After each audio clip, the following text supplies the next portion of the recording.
he do it again? Might take it. Billy stops, pops, Billy, the hero, again, a back-to-back nights. Oh, boy.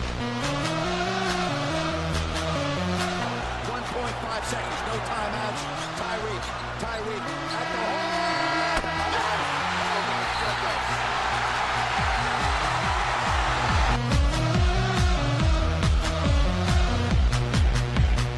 Cousins gets a touch, but he helped out. That is a man's jam! DeMarcus Cousins nearly brought down the backboard and rim. You're now listening to the Kings Court Podcast, presented by SacKingsNation.com. Here are your hosts, Vince Miracle and Drew Runberg. What's going on, everybody? Welcome to the Kings Court Podcast. I'm your host, Vince Miracle. Joining me, as always, is the one and only Joe Morgan. Joe, what's going on, man? Man, it was a great day, other than doing these rankings and feeling so low about where your Sacramento Kings are going to land. Other than that, it was a pretty good day.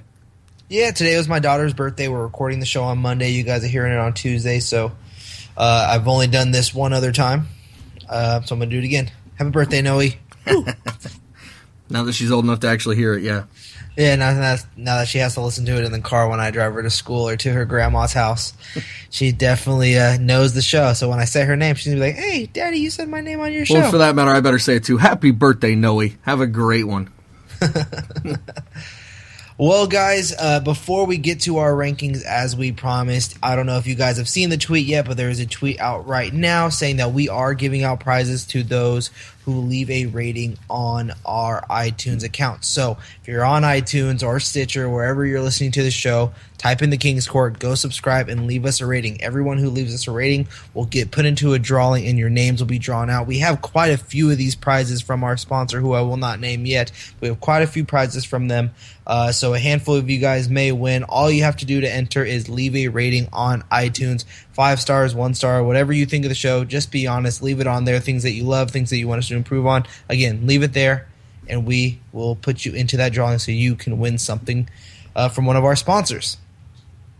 All right, Joe, let's already kick it off with the thing that we've promised them for quite a while now, our Sac Kings Nation way too early power rankings. And because you already brought up the Sacramento Kings, the fact that we did the Western Conference first, let's start out west and let's start at the top, because I think both of our answers are going to be the same, because if you don't have them there, I think you may be in the minority. Joe, who do you have at your number one spot? Oh, man, I got to switch pages now. I thought we were starting at the bottom, but all right.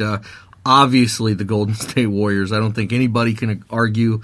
This team is like video game level good. Steph Curry has broken the game when it comes to three-pointers.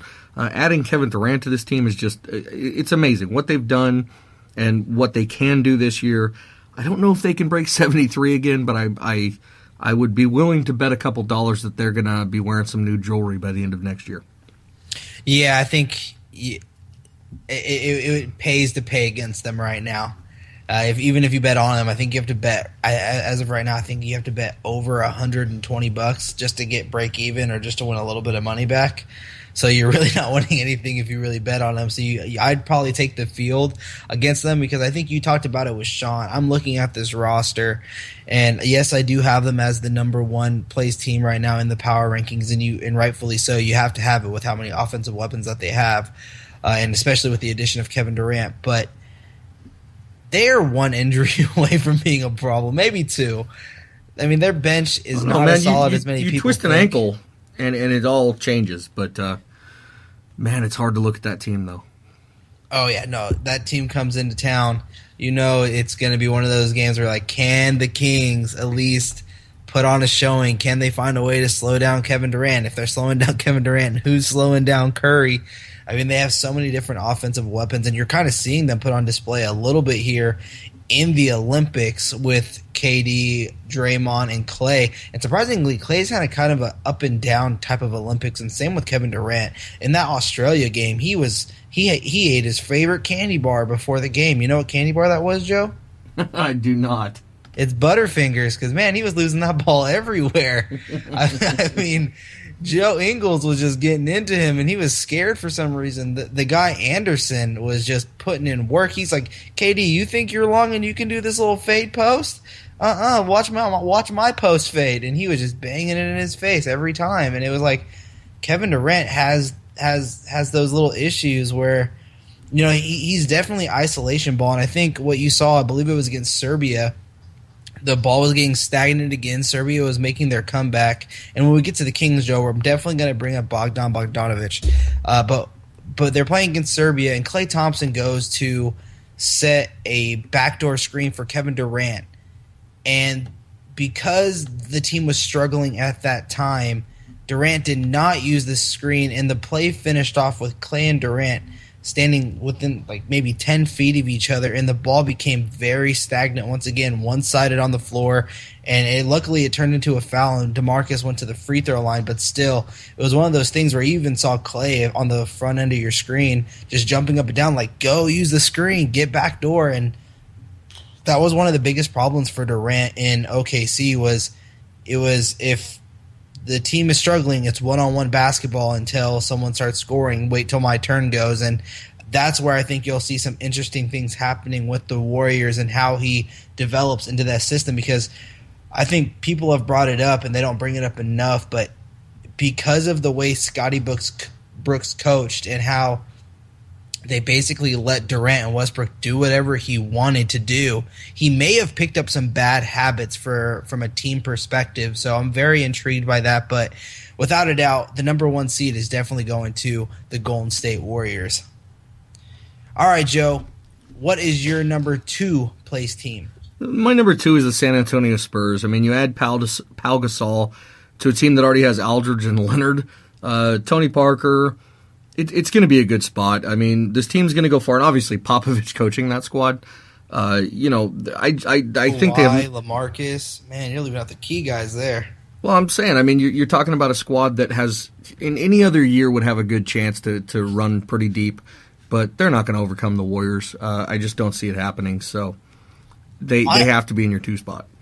I definitely think you have to have him in your 2 spot because I think Pau Gasol is a great addition to this team. I think he'll fit in right away with the things that he's done. He hit 5 3-pointers in the most recent Olympic game I just saw. I mean, he's been a beast, and he owned Jonas Valanciunas. It was against Lithuania. But I'm very intrigued on how that duo of Aldridge and Gasol is going to work as a pairing because neither of them are great defenders. I'm not saying they're sieves, but they're no Kawhi Leonard. You know what I mean? They're no Andre Drummond. I was going to say there aren't many Kawhi Leonards in the world, though. Yeah, they're no DeAndre Jordans. They're not athletic shot blockers. They don't take charges like DeMarcus Cousins. I mean, they kind of just have footwork and they hope to stay in front of their man. Pau Gasol occasionally gets that block from just being at the right place at the right time. So there's that. But at the same time, you're looking at this roster and not much has changed in the perspective of they're still a great team. They got Kawhi Leonard. They got LaMarcus Aldridge. Tony Parker's coming back. Danny Green hopes to have a bounce-back year. And Pau Gasol is going to fit in, and he had a big year. And now at 36 years old, I believe, for Chicago last season, I mean, they're hoping for that same amount of production. It did suck that they lost Boris Diaw, but they still got Manu Ginobili coming back, and Patty Mills has just been incredible to watch throughout this Olympic run. So they're going to have definitely going to have a strong team, and I think it's without a doubt that they are the number two team right now in our way to early power rankings for sure. At number 3, Joe, who do you got? I got the Clippers coming in the 3 spot. You got Blake Griffin, you got Chris Paul, you got DeAndre Jordan. They're going to obviously continue to play well together. Shooting guard, Redick, small That's forward. Nice. I mean, small forward spot's not great, but it'll do. Yeah, they're going to be fine. I mean, they're going to land in the 3 spot again. Do I think they're going to go past either the Spurs or the Warriors? No, I don't, and I don't think anybody else does either. Honestly, I think you have to have them there just because they have the experience. Again, they're back together one more time for another run of their big 3 of Paul, Jordan, and Griffin. I like J.J. Redick right there. By the way, speaking of J.J. Redick, I love his podcast on The Vertical. I just listened to the most recent one with Bill Simmons. Man, I never thought you'd see a day where an NBA player hosts their own podcast while they're an active NBA player. And so that I just think that's one of the most interesting things, and the fact that he was doing it throughout the playoffs last season, and I believe toward the tail end of the regular season. But I mean, that show is interesting. I recommend you guys just go and listen to that one as well, because it is a very entertaining podcast. He's a good podcast host. But as for the Clippers in general, I may be one of the very few that really wants Chris Paul to at least make it to a Western Conference Finals. He's never made it to a conference finals at all. And I would love to see him get there just because of how big of a name he is and how highly touted he is as one of the best, leaders of a team, and yet he's never made a conference finals ever in his career. And so it'd be great to kind of see that. But again, I think with how the West is constructed, again, that they've been together for so long, that wing position, I think you brought it up, Joe, that's probably their weakest position. Wesley Johnson's probably going to be their key guy there. But again, I'm not too high on the Clippers, but at the same time, I'm not low on them either, and I don't think anybody can be, because they've proven that they do know how to win, and they can win without Paul. They can win without Griffin, and they've done it when both those guys have been out. So, I'm trying to look and see if there's anybody at the wing position on their roster right now. I mean, Maurice Spates was an interesting addition. I mean, I think they're just trying to go for that stretch four type of feel with him down there grabbing rebounds. Raymond Felton had a big year. He was a nice addition to have as the backup. But I guess Allen Anderson would probably be that shooting small forward / guard player. Again, that wing position, I think you said it, Joe, is pretty weak, and that's probably going to be the position that many teams, including the Sacramento Kings, are going to have to exploit with their wing players, like, let's say, Rudy Gay against Wesley Johnson. Then they're going to have to find ways to get him to score the basketball. Yeah, it's going to be a rough year for them in the wings. There's no question. Again, who's going to come in as their small forward? I think maybe Allen Anderson or Wesley Johnson. See, I was thinking Wes Johnson, but I can't place an exact answer on who's going to be starting for them in the small forward spot. Or it's Luke Mbah-a-Moute. I will say this, though, about Wes Johnson. He is one of my favorite underrated, just does everything he needs to do to keep getting paid and stay in the NBA type player. He can get you 6 points, 3 rebounds, 2 assists, a block, and a steal with a three-pointer and maybe 1 turnover. I mean, he does a little bit of everything, and the things that don't really show up on a stat sheet. He's a pretty good defender on the wing. He's long. He can play both the 3 and the 4 because of his size and quickness. So I do like him over those other guys, but I will say that Allen Anderson, when healthy and when he's playing and the shots falling, I mean, he's a nice addition. Just defensively, he's not the greatest. And I think that's where it's going to come down to DeAndre Jordan being able to be that strong help that he is, and being able to read the defense, read the offense, and pick and choose when he's going to go for the shot blocks and things like that, and stay out of foul trouble. Because I think that's where they may start falling a little bit, because JJ Redick, everyone knows that he's a good defender, especially at his age now, but he's not a great defender. Chris Paul is a great defender, and then Wes Johnson, he's decent, so he's going to have help. I just think that the cohesion and the fact that they've been together for so long is what's going to propel them to be that number 3 team. Yeah, no, that's exactly what I'm agreeing with. There's no way around it. The top 3 on that team are definitely going to be able to pull it together and win enough games to keep them in pretty decent contention. I think this is where we're going to start finding our ideas, and our lists are going astray here, Joe. We've been the same through the first 3, but I want to hear who you have as the number 4 seed in our way too early power rankings. I'm probably going to shock some people, obviously. I went with the Utah Jazz here. I think they're added depth in the starting squad with Hayward, Favors, Gobert, Hill. And if Joe Johnson can have a better year, which I can't see how he's going to have a worse year, the Jazz are going to play really well this year, and the team's going to end up in either the 4 or the 5 spot. But between them and the team I pick next, I'm going to bet on Utah. I'm a huge fan of the Utah Jazz, and I do have them pretty high, but I do not have them at number 4. I think I may also be surprising a lot of people, but at the same time, maybe not. And they lost Kevin Durant during the offseason, but I do believe Russell Westbrook is a triple threat monster. He's shown what he can do when Durant is not on the floor, and I do believe that the Oklahoma City Thunder will take over that number 4 seed, because if you think of that trio, Andre Roberson can play the 3. I think a lot of people are questioning if he can or cannot. I believe that he can, and that perimeter of the three of Russell Westbrook, Victor Oladipo, and Andre Roberson, is a strong perimeter defensive team. And then on top of that, you're going to have Steven Adams down low to help protect the paint. That's a nice, strong four defensively. And then offensively, on the other side of the floor, you have Russell Westbrook, triple threat monster every time he steps on the court. According to Mark Cuban, just a role player. Well, this role player is about to be a star this upcoming season. You have Victor Oladipo, who was probably a disappointment to most, but I kind of blame that on the coaching of Orlando last season and the fact that it seems, and it not even seems anymore, it's a reality, that they chose Elfrid Payton over Victor Oladipo, which is a bit shocking to me because I do believe Victor Oladipo has the higher upside, but I do like Elfrid Payton, so I don't want to hate on him too much. I love his passing ability. I do love his defensive prowess, but he can't knock down a shot to save his life. And so he's kind of like the new age Rondo. But again, you have Victor Oladipo, you have Russell Westbrook, Steven Adams showed what he can do in the post when given the minutes during the postseason, and Enes Kanter, I think what he did in his limited minutes through the postseason, through the regular season last year, is going to be having more minutes, he's going to be getting more points, he's going to be getting more shots, and that's just going to be resulting in big numbers. Is he going to be a problem on the defensive side of the floor? Yes, and you're hoping that Steven Adams can be there to help out weak side or strong side, but again, I look at this team and I look at a team that's ready to go and not just going to say just because we lost Russell Westbrook doesn't mean we can't make it to where we were last season, which was the conference finals. So I'm actually really high on the Oklahoma City Thunder, and I want you to tell me wrong, Joe. Tell me I'm wrong. I think you're wrong. I think Roberson is going to be a no-go at the 3 spot. And I think Illy's defense is just going to be as bad as ever, and I don't think that Steven or Enes is going to be able to come over to help him, so I just don't think that that's going to work quite the way you're picturing it. Even then, Enes Kanter, do you know who led the league in charges last year? Well, if you're asking it that way, I'm going to assume it was Enes.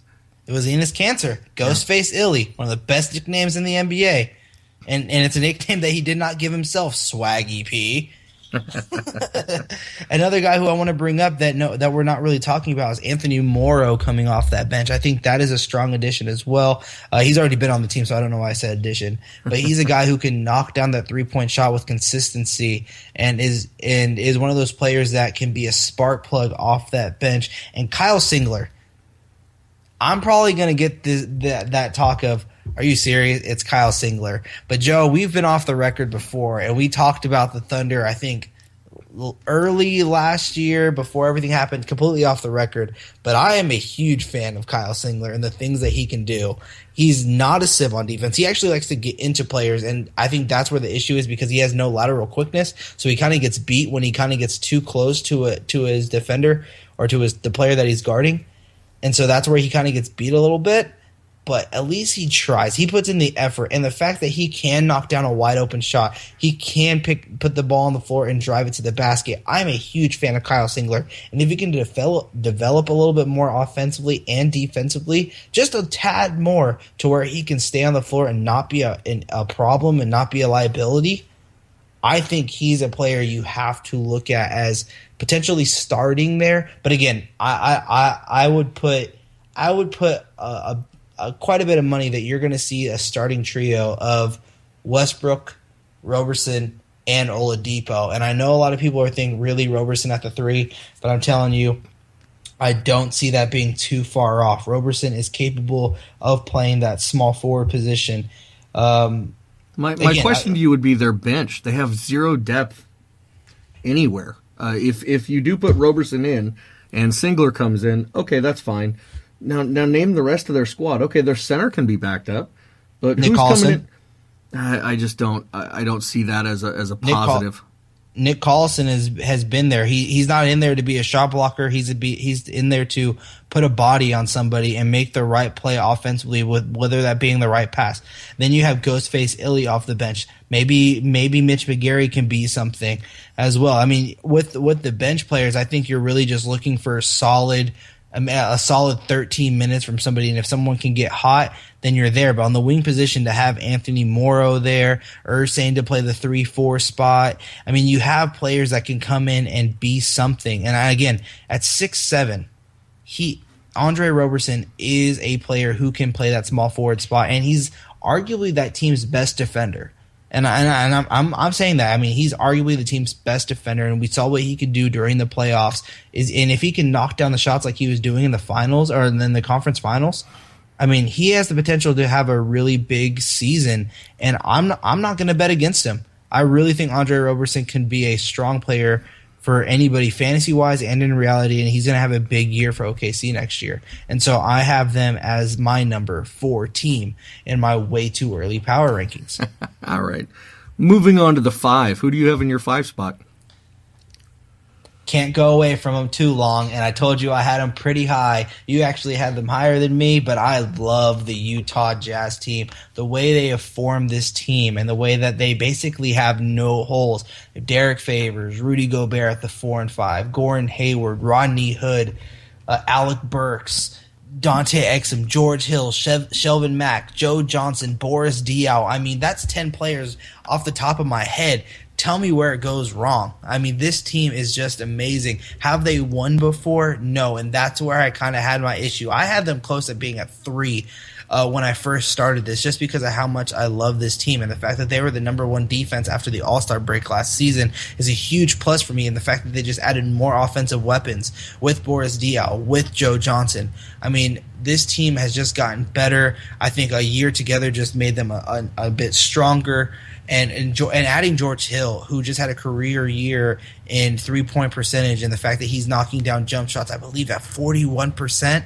I could be a little bit off there, but it's still a career year from the 3-point range. This is a very, very nice team, and I'm excited to see what they can become, because I honestly feel that I have them as 5th seed, and that's just being modest. I think they have the chance to be a number 3 seed in this Western Conference. I mean, obviously, you already heard what I thought about them. I think they're a little higher than that, but yeah, I can see how you would have your reservations because they haven't had a winning season yet, but I still believe that they're going to be higher than that. Who do you have at number 5? At my number 5 spot, I put Memphis. With Conley staying and Marc Gasol and Chandler Parsons coming in and rounding it out with like Zebo and Allen, this team should easily make the playoffs and should probably land in the 5 or the 6 spot, and I personally put them up in the 5 because we'll talk about my next guys in a second, but because I think that they're better than the team below. Oof. I'm going to save my thoughts for the Grizzlies when I get to them. I will say this, though. They are in my playoff picture, and so I will leave it at that. So as we move on now, let's go ahead and go to our number 6 seed. Joe, who do you got there? In number 6, I'm going to say it this way. Oh, how the mighty have fallen. I think OKC, I like I told you before, I don't think Roberson's going to be good at the 3. I think defensively they're going to have a couple spots that are open. I love the fit for Oladipo, but I just don't think the addition makes up nearly enough for the loss of KD. The team has nowhere to go but down with the loss of KD, and Westbrook's numbers are going to rise, and in fantasy basketball, he's going to be, in my opinion, one of the top 2 or 3 talents, but it's not going to be enough to return them to last year's performance. I really like Adams and Cantor, but they're so weak at what I consider both of the forward spots. I just can't see them anywhere above the 6. They are going to be really good team. They're going to surprise you because I have them 4. I have them right under the Clippers, and I don't think that's a stretch at all. I'm going to say it again, and before I get to my thing, I'm going to say this straight to you, Joe, not even to the listeners. Listeners, you're just listening because this is directly at you, Joe. Andre Roberson is going to shock you when he plays that 3. He's 6'7". He's 210 pounds, probably putting on more muscle during this offseason. He has now playoff experience, Western Conference Finals experience, and now, nearly 29 points last year for Kevin Durant is now going to have to be split between Victor Oladipo, Russell Westbrook, and Enes Kanter. And again, don't get me wrong, Enes Kanter is going to have his ups and his downs as a player, but Kanter is a strong offensive player especially in that post position. I mean, he's one of those guys that can score in multiple different ways. We saw it last year how he tried to stretch out to the 4 or to the 4. He tried to stretch out to the 3 and show that he can knock down that corner jumper, which I do think he's going to be able to do so. He has that mid-range jumper. He hits strong free throws. He's not afraid of contact. And then, again, if Andre Roberson can knock down those threes like he was doing during the postseason, if Victor Oladipo can improve on what he already was as a good offensive slasher / on the ball, off the ball slasher, and then on the ball, putting the ball on the floor and going to the basket, I think he's someone that you're definitely don't want to doubt on. I mean, the ball is going to be distributed a lot more, and I think you're going to see, again, triple-double monster on Russell Westbrook. What did he do when Durant wasn't there and they were still able to win games? And I don't think that's going to go away anytime soon. But with that all being said, let me now get to my number 6 seed.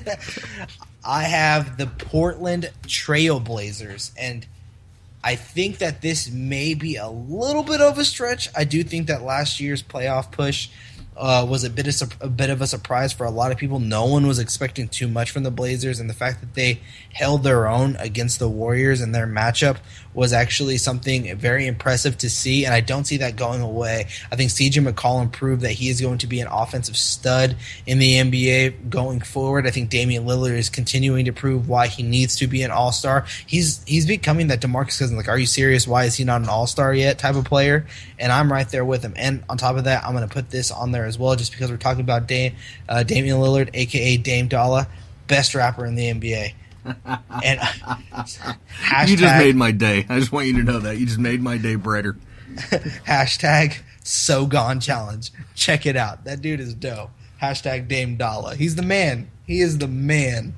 But I really do think that this team is going to be interesting to watch. I think they took a huge gamble bringing back Alan Crabb at his price range or at his price tag. But again, understandably so, he had a huge improvement, and they're hoping for him to have another one. They brought in Evan Turner, who they try to bring in Chandler Parsons, which I don't understand how Chandler Parsons, everyone's oohing and awing over him. Yes, I get Evan Turner can't hit shots like Chandler Parsons can from the perimeter, but Evan Turner's mid-range game is not bad, and he can handle the ball just as good as Chandler Parsons, and he proved he can pass the ball just as good as Chandler Parsons for Boston. So I'm actually really impressed by that signing. I wouldn't say impressed, but really intrigued by that signing. And I think Festus Ezeli was another great addition to that team to add a shot-blocking big man to put next to Mason Plumlee. And as for Myers Leonard, complete disappointment, but I'm not giving up on him. I still think there's a potential for him to be he's already aggressive on the defensive end of the floor. He just can't stay healthy, and I want him to be able to just hold his own while he's on the floor, because I really like Myers Leonard. I'm not going to lie. I really like Myers Leonard. He's really – I think he can be something in this NBA. I know a lot of people have sold their stock in him. I haven't yet. I'm sold on him still. I'm buying more stock. You're being actually. The optimist today. That's a rare thing around here. I'm usually the optimist, and you're usually the shoot it down guy. So all right, I'm gonna hold you to this. I'm gonna watch him all year and see what happens. I'm not saying go pick him up on your fantasy team. All I'm saying is don't give up on him quite yet. I really, really, really, really like him. I'm more high on him than I am on a guy that it seems a lot of fans are impressed with still, and that's Noah Vonleh. So I have a big question mark on that. I think Myers Leonard is far better than him right now. So bang.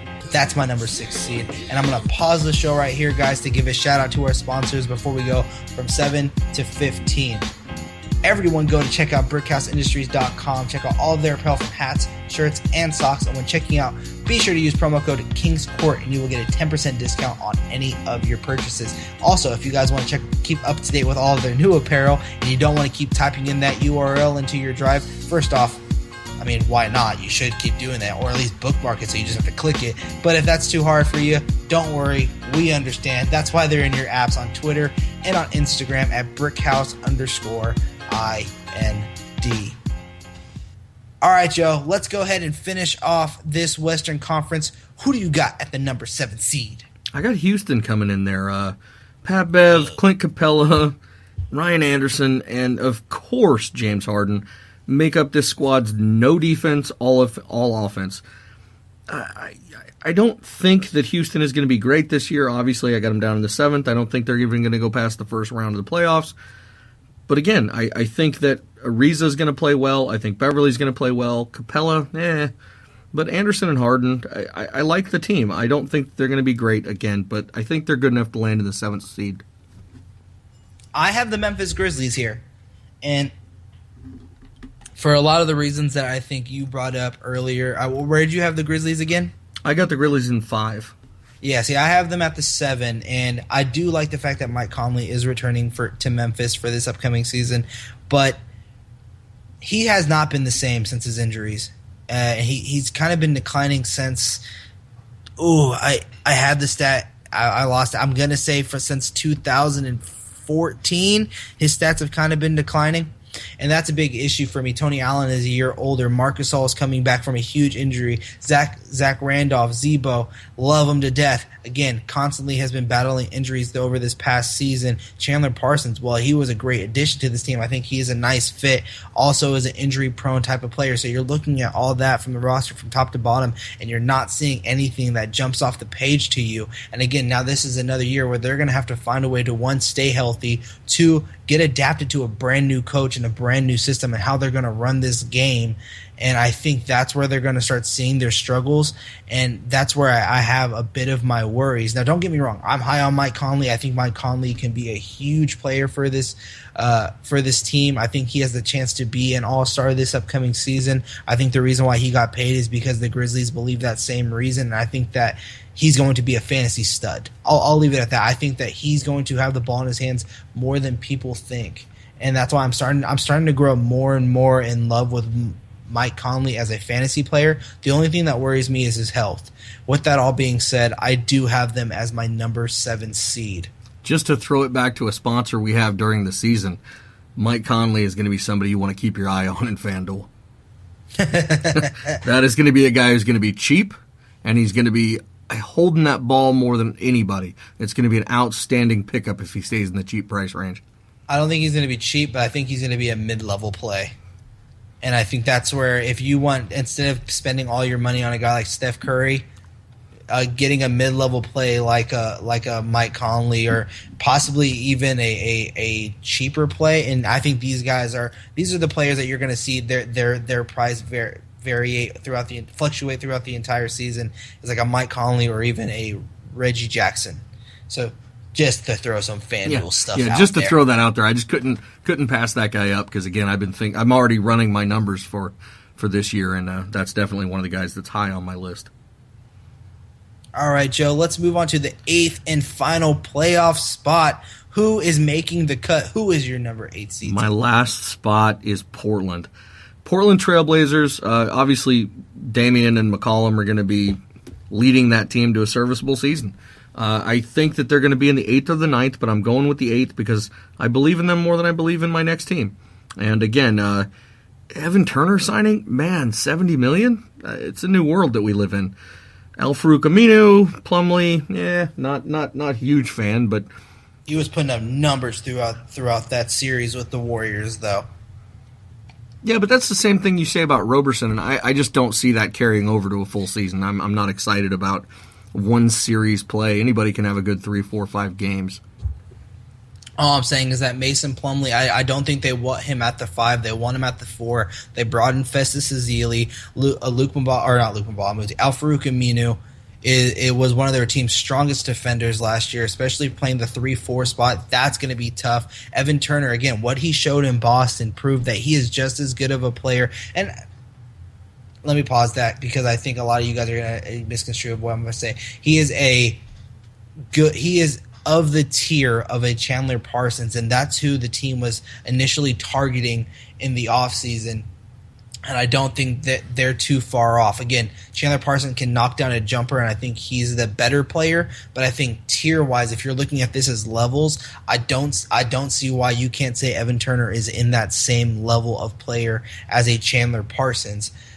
So I have to disagree with you as my standings. So say I have the Blazers at number 6. So again, another disagreement in our in our way too early power rankings. Again, my issue there is the depth. I just don't see a lot of people behind the starting five that can come in and really blow me away. And as the Kings have shown us year after year, even when you get a starting five that's holding their own, if five guys come in after that and go 17-0, it's impossible to win games. So it doesn't really matter that you like the starting five. I just don't see them holding up when their secondaries come in.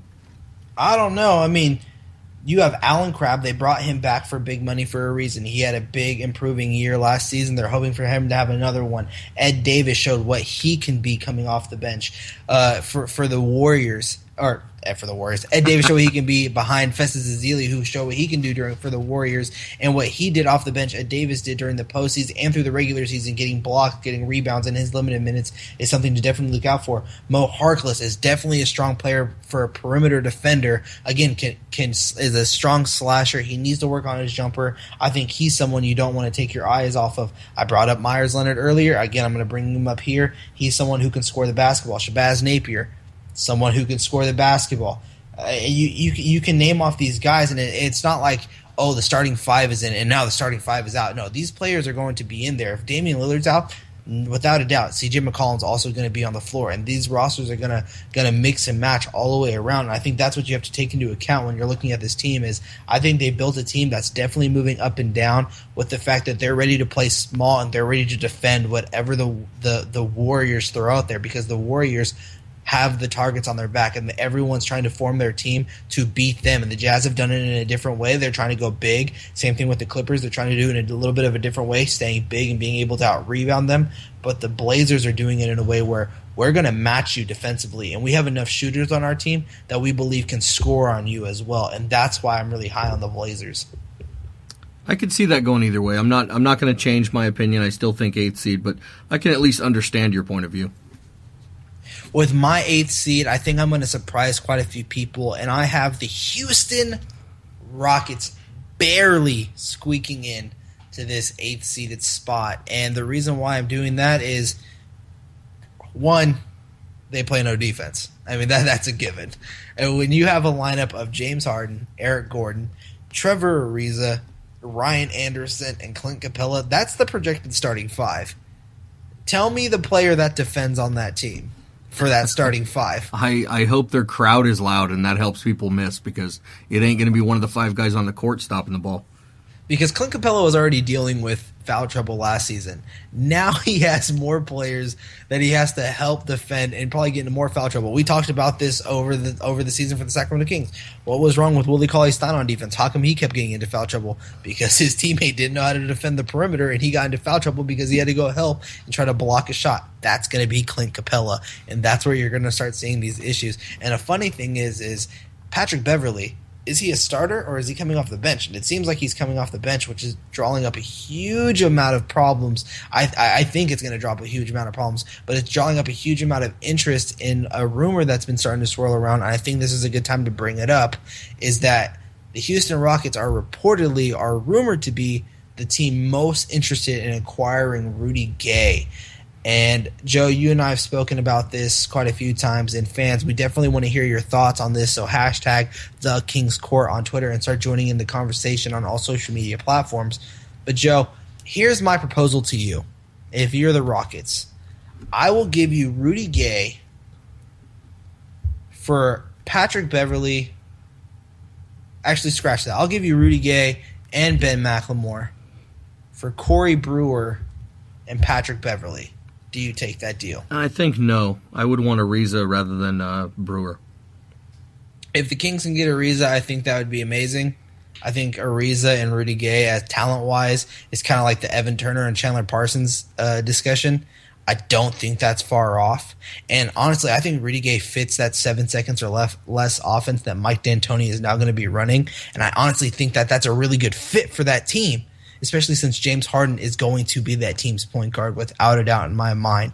And Patrick Beverley doesn't necessarily fit that system. And so if dominoes were supposed to fall, Joe, and you keep talking about this on Twitter, are dominoes going to start falling? And the fact that you're hearing now that, again, these are all rumors. This is all speculation. I don't know who is the direct source of this, but I do know that it has been put out there that the Rockets are the front runners, or the main team interested in Rudy Gay, I think he fits the bill, and I think that the Rockets have assets that the Kings would like to have back in return. And I think and that we already know that the Kings were interested in a player like Patrick Beverley earlier, and he is a starting caliber point guard. I think he's just like a Darren Collison, but as a perimeter defender, he fits the bill. And Darren Collison can play as the 1 and the 2, and I think they can coexist with each other. If they can get Trevor Ariza, I think that would be a steal of a deal. I just don't see it happening because I don't see why they would give up Trevor Ariza, who I believe has 2 or 3 years left on his contract when Rudy Gay becomes a 1-year rental. And that's why I think Corey Brewer becomes a viable option for Sacramento. Brewer could make it if they maybe throw in some kind of sweetener at the end. That's probably the only way that deal gets made, in my opinion. But according to this report, the Kings are not looking for too much in return for Rudy Gay. So, yeah, but if that deal was already talked about, my opinion again is it already would have pulled the trigger because that would have been their first offer on the table. We'll see. Again, we'll be continuing to watch the Rudy Gay situation. I think let's put it like this: over or under 50%. We'll just put it at 50%. Over or under Rudy Gay is in a Sacramento Kings uniform to start the season. I think under. I would have to go with under. I don't want to, but I'm a lot higher on Rudy than most people, I guess. But I want him to stay. But of course, what I want doesn't seem to matter at all. So why would I? Why would I think this would be any different? But he is unhappy. I see why he needs to move if he's unhappy. But he wants stability. He wants certain things. And how do you stop a guy from feeling a certain way? And he's putting a lot of his past miseries on the current, I'm going to call it administration, in the same way that people blame, it's still named the Kings, so it's still the same thing to him, and it's just not anymore. A lot of the stuff that happened in the past has nothing to do with the guys that are here now, but still, if he's mad, he has to go. There's no way that you can play with a guy in your locker room who hates being there, and if that's the case, then get the best you can for him, and if that deal that you just mentioned is the best they can do, pull the trigger. At least you're getting guys who want to be here and want to play. We know that Rudy Gay is a consummate professional. He's not going to stir up any issues in the locker room. So I'm actually going to go the opposite of you on this as well. We've kind of gone back and forth throughout this entire way too early power rankings episode here, Joe. But I'm actually going to go with the over. I do think he's going to be in the uniform come tip off on opening night. I think, and that's not a big surprise, I don't think, to a lot of people, and I don't think it should be. I think Rudy Gay is a strong player to have on this roster, and honestly, I think he's a good fit for this team, and I think he needs to understand that, and I think it needs to be realized as among the franchise that, or at least from his standpoint, that I don't think anywhere he goes, he's going to fit a team better than he kind of fits next to DeMarcus Cousins. I think the reason why he struggled so much last season was because of the fact that Rajon Rondo took the ball out of his hands and he was playing out of his game. And I think now with how things are kind of turning to where, I mean, it just seems like this ball is going to be down low all the time for DeMarcus Cousins, and I think that's where it needs to be. I think Rudy Gay has a good chance of being that player who he was 2 seasons ago. Yeah, and I think he's going Malone to have the ball in his hands a lot more and probably initiating the offense a lot more, because remember seeing him taking up the basketball when the starting point guard was Ray McCallum and Darren Collison was battling injury. So it's not something that he's not a stranger of. He's been there before. He's done it, and he's capable of doing it again, in my opinion. Especially if he notices that he's more engaged and he's more a part of this team, that he's going to want to be here a bit longer. But nevertheless, I think that the Kings know that he wants to be out, and I think the Kings know that this will be his last season in Sacramento because of what's happened, and I think that they have to find something for him. I just don't think it has to be right when the season starts. I mean, I think you can see what happens once the season begins, but I will say every day that passes and nothing happens, his value continues to drop. And if it continues to drop to a point where you're getting nothing in return, the best case scenario is for him to start playing and for him to start building his stock among other teams during the season, and I think that's what's actually going to happen. So back to my original question to you on the over and under. Like I said, I'm going to go with the over, Joe. Well, and like I said, I couldn't agree with you more that he fits well here. He is loved in this city. There's no reason why he should leave on a logical level. But I can also see how, on an emotional level, some things have happened here that have made him mad. And like you said, he's a professional. If they keep him in purple, he'll come back. He'll play hard. He won't make any problems. He's not going to be that loudmouth problem guy. He's just not. But still, if you're unhappy, you're not going to play as well as if you're smiling every day at practice and having a good time. Emotions really do carry over onto the court. I can, you can't stat prove that anywhere. You can't show that on paper mathematically, but it's just the truth. I mean, if you're not happy, you're not going to play as well. And I just don't see that working out well unless they either convince him or move him. I would prefer them to convince him. But again, that's not really something that we can do from our podcast. I don't think he could be convinced. And I'm saying that because the Kings did that once before. They convinced him that Michael Malone was going to be the coach and that this is going to be a team start moving in the right direction, and he was basically lied to. I mean, they did not follow on their word. And so I think anything that the Kings say at this point is going to be falling on deaf ears, yeah. Exactly. And so I think that that without a doubt he's going to be in a different uniform by the end of the season. But I think come tip off, I'll go with the over that he is still in the Kings uniform on that 50%. The over and under I want to know about is whether or not Clint Capella can make it to any fourth quarter this year without fouling out. Oh, damn. All right, moving on. Who do you got in your 9? We got to start going down this pretty fast, Joe. We're running a little bit out of time. I don't want to zoom through it too quick, but we got to start moving up the pace a little bit here, buddy.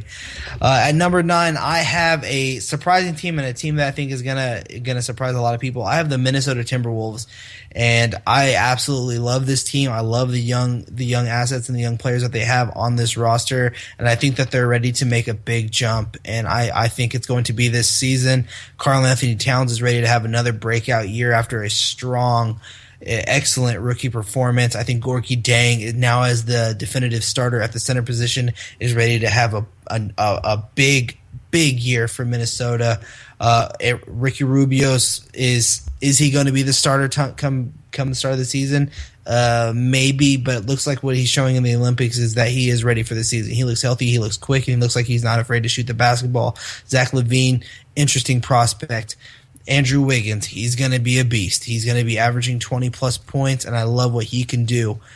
I mean, Chris Dunn, is he a starting caliber player right away? If what we saw in the Summer League is any indication of what we're going to see in the regular season, again, it's Summer League, so I'm not jumping too much on that train yet, but, man, he's looking solid, and I really like this team, Joe. I think they are a team that you can't take lightly at all throughout the regular season.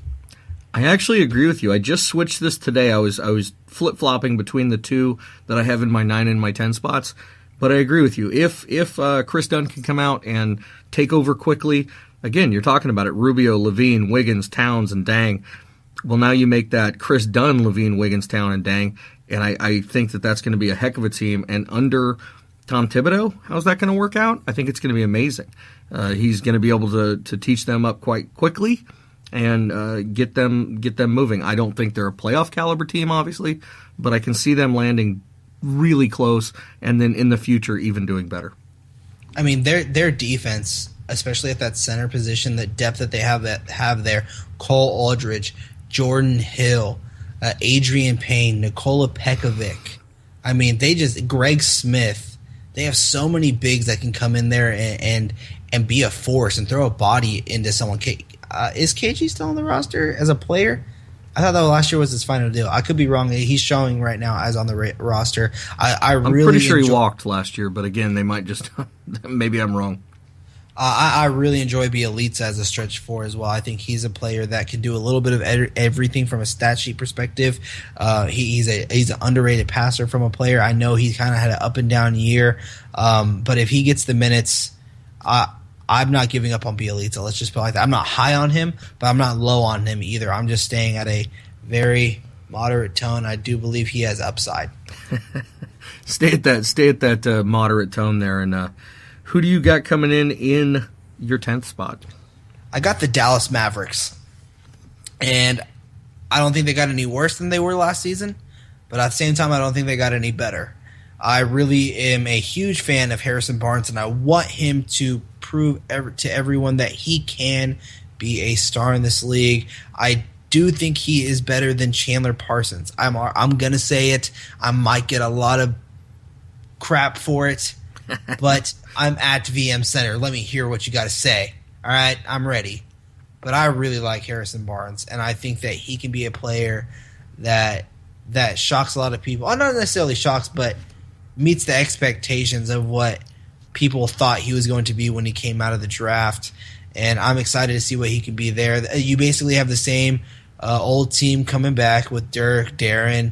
I'll bring this up too. I think Wes Matthews is going to have a huge comeback season. He was battling back and forth with the return from last season with his injury, but now a season under his belt, fully healthy, hopefully. Wes Matthews is going to be a monster knockdown shooter, posting players up. I think he's going to be maybe a number 2 option offensively for this team. I'm that high on Wes Matthews. And then Andrew Bogut, he's been a beast in Olympic play. A beast. And if he can bring what he was doing to the Warriors and can stay healthy for this Dallas team. That's the question right there. Yeah. Yeah, huge question. But if he can stay healthy, man, that's nice. But again, I don't think he's going to stay healthy at all. I think that this team is going to get just hit by the thing that never loses, which is time. I just think that they're gonna have their issues throughout the entire season. They're gonna have their ups and their downs. I think the loss of Raymond Felton is a huge hit. Although I do like Seth Curry, I don't think he's gonna be able to provide what Raymond Felton was able to provide when Darren Williams went out. And so I'm gonna have them. I'm very solid with my pick. I have them at number 10. What about you? I actually have the exact same team. Pretty much everything you said. I mean, I disagree on the Seth Curry thing. That's the guy I haven't sold my stock on yet. I think that he's actually going to do really well. I'm very upset with the Kings for letting him go at the price that he was at. But hey, again, I'm not a GM. But Darren Williams, Wes Matthews, Harrison Barnes, Dirk Nowitzki, and Andrew Bogut, other than Old Man Time coming around, it's a pretty nice roster. It works out really well. It's just not any better or any worse than what it was last season. Exactly. It's another year of mediocrity is really the answer for Dallas this year. Another year of not getting a great draft pick and not doing anything amazing. They didn't land any of the free agents they were looking at or any of the top free agents they were looking at. And without that, they didn't move much. So the needle stays the same in old Dallas. Yeah, I guess you have them moving down because I believe they finished 9 last year. All right, but they're not moving dramatically up or down. They didn't make any moves that were gonna shock anybody. Right, and what I will say about Seth Curry, for those who think I'm hating on Seth Curry because of the whole, there's a big situation that happened earlier in the season last year where I did not agree with quite a few people that he was a 3-and-D guy. And I believe I was proven right. So anyone who thinks I'm wrong, please, again, at VM Center, I'm ready to hear all the hate for this. But again, Raymond Felton put on a show last year on what he can do. He rebounded the basketball. He was scoring the basketball. He was distributing the basketball. And what did we see from Seth Curry last year? We saw that he can knock down shots. And when he's playing against scrubs, he can score. But even then, against Patrick Beverley and against Ronnie Price, he was put in check. And that's where he's going to have his struggles. I think he's going to see a lot of minutes, and hopefully he progresses from what he saw last season coming into this new year. But I think Raymond Felton and Seth Curry, not from a talent perspective, because I do think Seth Curry has the talent, but just as experience and what they can bring to a team right away, I think Raymond Felton was a big loss to this Dallas team off that bench. All right, Joe, let's go ahead and move down to number 11. Who do you got there? I got Denver in my 11 spot. I think if Jamal Murray can, play to expectations anyway, he'll add range. Moutier's going to come along a little bit farther, and he had a pretty good year last year. They got a roster of really talented young kids, but I don't see any immediate wins. I don't see anything huge this year, and I have them somewhere between my 10 and my 12, so I dropped them right there at the 11. We are agreeing once again. I have the Nuggets at number 11. I love this team. I love what they have. I love Michael Malone as their head coach. Jusuf Nurkic is showing what he can be as a beast player already right now in Olympic play. I still think he needs to get stronger, but he is just an all-around type of player. King Joffrey Laverne. I mean, he's also shown the potential. Kenneth Faried is a double-double monster, but is he going to be on the team next year?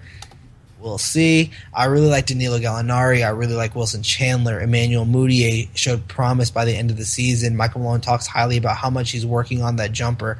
And I'll say this. I love how the Michael Malone critiques his team. It's the best way to critique a team. He gives them the criticism first, but then he follows it up with just an amazing compliment about how this guy's fixing that issue. And if you guys haven't listened to the Zach Lowe podcast of Michael Malone as his guest, go listen to that show. It's one of the best interviews. I don't know if many people have forgotten about how great of an interview Michael Malone was here for Sacramento, but you get reminded of it in that interview. I mean, he has a future in podcasting if he ever wanted to do this. If he ever wanted to do that after his NBA coaching career. But yeah, I agree with you. I think the Nuggets are a team you do not want to sleep on. I think they're a very nice team, and I also have them at number 11. Who do you got at 12, Joe? Your very own Sacramento Kings. With Rajon leaving and Darren Collison having legal questions, obviously there's a huge point guard hole, and I think it's going to be as big of a problem or even a bigger problem than last year's lack of a shooting guard. Centers, yeah, they have a lot of those, best in the business, as well as a plethora of backups, so obviously no issue there. Next issue is whether or not Rudy Gay will be in a Kings uniform. We already talked about that. If he leaves, how far of a drop-off is Omri Caspi? With a roster that doesn't seem complete yet, and even though some people are saying it is complete, I just can't agree. The Kings are looking like a 12th place finish is the best they're going to do this year. I got the Phoenix Suns, and I know I'm not going to agree with that. I know a lot of people are not going to like what I'm going to have to say about the Sacramento Kings not being there with you and how they're still falling down my list of this way too early power rankings. But Phoenix has a nice team, whether you think they're a good team or not, and if they're going to really be competing. I think that having them at 12 is just lowball expectations because, first off, from who I've been talking to, Devin Booker is potentially going to be starting at that 3 spot. And he has the capability of doing so. He has gotten buffer. He has looked strong. You saw him at Summer League, Joe. How nice did he look? Man, he was playing amazing. But again, remember, Summer League. But still, he was playing amazing ball. I'm not just talking about not even just playing basketball. Physically, how much stronger did he look? Stronger, bigger, badder. Everything, but he has the size. He played starters minutes, and now you're going to have Brandon Knight healthy. You're going to have Eric Bledsoe healthy, one of the best guards in Eric Bledsoe healthy. Tyson Chandler healthy. Alex Len potential. I mean, this team. PJ Tucker off the bench is going to be nice as well. I mean, there's so many pieces to this team that you have to look at them and say, wow, they have the potential to be something. Now, is that going to be anything great? I don't know. I don't know how it's going to blend together, and I don't know how healthy this team is going to be. I love the addition of Jared Dudley. I think Jared Dudley was a huge addition, just from a locker room perspective, and the fact that this is a team that's developing young talent, and he is one of the best in the business of getting this young talent to get the best out of that young talent. I mean, look what happened in Milwaukee and what and the way he talks about having guys like Jabari Parker, Giannis around him, and how he spoke with them. I love that, having that in that locker room for this team. Archie Goodwin, again, he's kind of like Malachi Richardson in the thought of the fact that he's completely out there. Like, you don't know what you're going to get from him, but he has the capability of putting up numbers. One of my favorite players at the forward position, TJ Warren. Scoring threat, lefty. He's nice. Leonardo Barbosa, after coming off a playoff pushing year, where the fact that he made it to the finals, Leonardo Barbosa is a great addition to this young team. I mean, they have a nice roster, up and down, young roster. Ronnie Price is coming back. I mean, again, I really enjoy looking at this team and saying, "Yep, they have the potential to exceed my expectations of number 12." So I have them above Sacramento, and I do not feel ashamed about it. All right, Joe, let's go ahead and move on to number 13. Well, number 13 is where I put Phoenix. I agree with almost everything you said. I'm interested in what Chris does there. It was a between him and Dragan Bender, it's going to be a very interesting year there with how that area plays out. Again, there's a lot of things to love about that team. I just still think that they're going to need to develop together, and I just don't see this year being the year that they really break out and do anything amazing. This is where I have Sacramento. I have Sacramento at 13, and I have it for the roster that's currently constructed right now with no point guard. Rudy Gay still on the roster. I think that this is a team that has the potential to still get to 30 wins. I'm gonna guess 29 though. Just right now, I'm giving out an early prediction. We have not got to our team preview yet. When we get to our team preview before the season begins, I'll give out my definitive number, but as of right now, I'm looking at 29 wins. I do like the additions that they have brought into this team, especially at the contracts that they brought them into. But at the same time, it's another year of getting to know a new system, getting to adapt to a new starting point guard. Although Darren Collison has been there before as the starter. He was there last season coming off the bench, having one of the best years of his career. It's still going to be up and down. It's new faces there, and I don't think you can have them much higher. You have them at 12. I mean, I understand it. I just still think Phoenix is better as of right now, and I think you can't be mad at having them at 13 because at least they're not dead last in the Western Conference. Well, we'll both probably agree on 15 because there's no question there. But again, I think Aflalo is going to do better than you're giving him credit for. I think there's a handful of things here that are going to really work out. I think Cousins is going to play a lot better. Not that he could up his numbers very much, but his happiness level is going to translate to the team and the ability to have a locker room that has a positive influence. You got two guys coming off of last year being named the player that their teammates liked the most. That's going to help out. I really think it's not going to move them talent-wise as much as I would like to see a team move, but it will help their locker room. And I would have to predict the 33 wins they got last year as a pretty good bar of where they're going to end up.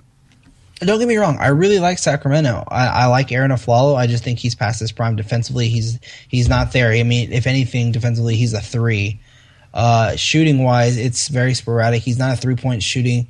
I mean, he can shoot the 3 ball, but he's not necessarily a huge threat. He's more of a mid-range game shooter. He's a volume shooter. He likes to try and post smaller defenders. So there's that. I like Garrett Temple, the fact that he's probably the backup point guard right now. He can handle the basketball, underrated defender, and he can knock down the 3-point shot. He's very much been working on that. Matt Barnes showed what he can do defensively throughout his entire career. Had a good year for Dave Yeager last season, and DeMarcus Cousins wanted him there. Everyone knows what's been said about him. You play against him, you hate him. You play with him, you love him. Hopefully, he can bring that to Sacramento. There's just quite a few guys here that you have to say, yep, I understand what you guys are going for. Darren Collison, most are thinking he's going to get maybe some, counseling that he's going to have to do for his legal issues and no days spent in jail. Hopefully that's the case. Still, no one knows. That's still pending. In the league, maybe it's 5 to 10. I'm still guessing it's going to be 15. I think they're going to take this a little bit more seriously. But I'm in the minority on that. And from what you talked about with Sean a few episodes ago, is that maybe it's 5 to 8 to 10. That's definitely still my guess. But again, that's a huge guess because until the legal side of it is resolved, the league can't even guess what they're going to do until they know how big of a punishment it is here in the legal world. Right. So like I said, I think 13 is fair. I have them at 29 wins right now. And I think the main reason why I'm saying that is because we're naming off these 12 teams ahead of them. And they, other than the Mavericks, who I wouldn't necessarily say are better than the Kings, but I mean, they're better than the Kings right now from a coaching perspective and the fact that they win games. I think you look from 12 to 1, they got better, or they are better. And that's where you're going to see their issues. And so that's why I think 13 is a fair place to put Sacramento. And my early prediction for their record, again, I have the right to change it when we get to the team preview, but I have them at 29 wins right now. Looking at that January schedule, I don't know how I can argue with you too much, but I'm still going to say as the optimist they're going to end up with about 33, the same as they had last year, but that's not a huge difference. 29 and 33, neither one is something you want to be excited about. So moving on to number 14, who do you got in that spot? I think we're going to be agreeing on this one, and don't get me wrong, I love AD, but the Pelicans are going to be an interesting team to watch, and they're just a mismatch of like, can they stay healthy? I mean, by the time the second week of the season comes around, is Anthony Davis going to be injured? Is Tyreke Evans' knee going to be okay? Is Drew Holiday going to be okay? Is Buddy Hield going to be able to live up to the hype? Because honestly, I'm looking at him as almost like a Jimmer Fredette, and I know we get a lot of hate for that. I don't care. That's my perspective on him right now. He's a Jimmer Fredette type of player. He can knock down shots. His ball handling ability is subpar. He's not a great defender, but he can shoot the ball lights out. That's Jimmer Fredette. That was Jimmer Fredette's analysis. And during Summer League, I was not completely impressed with what he had. I wasn't impressed at all with what he did out there.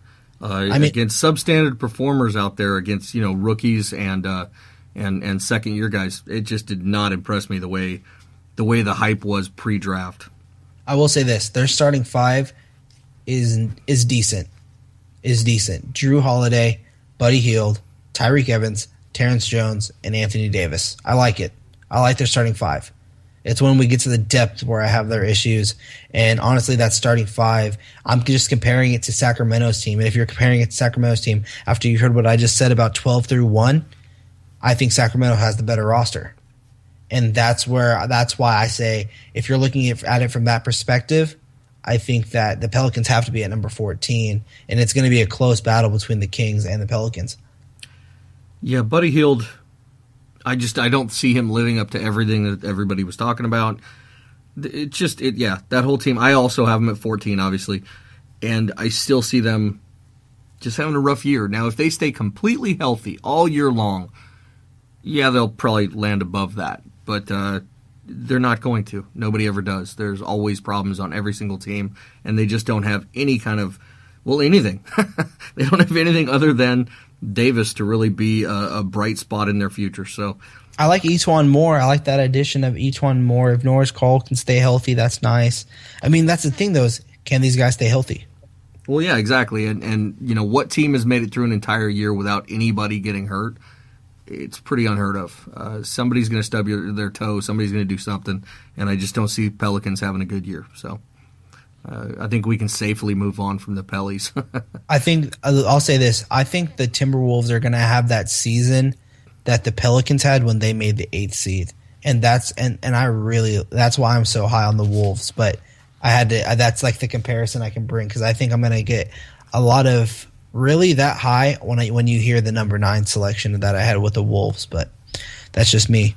But let's move on here, Joe, for our 15th and final placement for our way too early power rankings. Who do you have at number 15? Well, obviously, with the witch being dead and Kobe Bryant, L.A. Lakers. Again, they were horrible with him. They're going to be horrible without him. Brandon Ingram, Jordan Clarkson, they're going to be tested. They're going to grow a little bit. Timothy Mozgov's $64 million contract was the laughingstock of the league.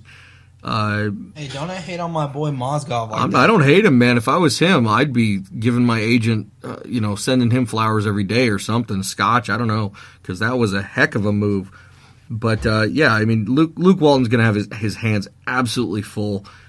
They got some young talent to develop, but they don't have anything at all that's going to help him in this year. And, as a Sacramento Kings podcaster, of course, my heart goes out and is ecstatic that the Lakers are going to be in last place. I don't see how they even pull up to the 14. I don't see anything happening in this league where they do anything but dead last in the West. I will say this, so we're not completely bashing the Lakers, because I think that's kind of what you're doing. They're horrible. I mean, what else do you say about them? They're horrible. I'll say this. I like their young pieces. Yeah, and in 3 years that might be useful, but I'm a huge fan of Brandon Ingram. You know that. I think he was worthy of the number 1 pick. And we'll see how that goes moving forward. But I'm very high on him. I think that Luol Deng is a nice addition to this team, a veteran leader who was playing for Miami, who played for Chicago and has that miles on his body. And can he stay healthy is a huge question. But I really like him. I think Julius Randle is going to be a double-double machine. Lou Williams just 2 years ago won the six man a year award, and he can put up numbers when in the right system and when played correctly. D'Angelo Russell, ice in his veins, as he said in summer league. Those are hilarious memes. I hate his hairdo. I hate the way he. I just don't. I don't know. I don't like it. I don't like his swag. I mean, I'm just gonna be personally honest. I don't like the swag. I think that he has a player that you don't want to underestimate from a fantasy perspective. I think he's gonna be putting up big numbers. I think he's gonna have high turnovers, but I do think he's gonna have big numbers, and I do think he is a player that is going to grow and he's going to mature, and hopefully he matures into a player that is capable of being able to stay on this Lakers roster moving forward, because I do think that he is a player that if you put onto the right team and if he matures correctly, he could be a star in this league. And I'm saying star. I think the answer to what you just said was right there, if he matures correctly. And I'm not only talking about his basketball skill, but his off-the-court problems. He just, and they're not problems legally or anything, but just his what he did last year with his team, that's going to be a long memory situation in the NBA. So, wait, you don't like Snapchat? You out your boy. That's some shady stuff, and I don't see anybody forgiving him for that anytime soon.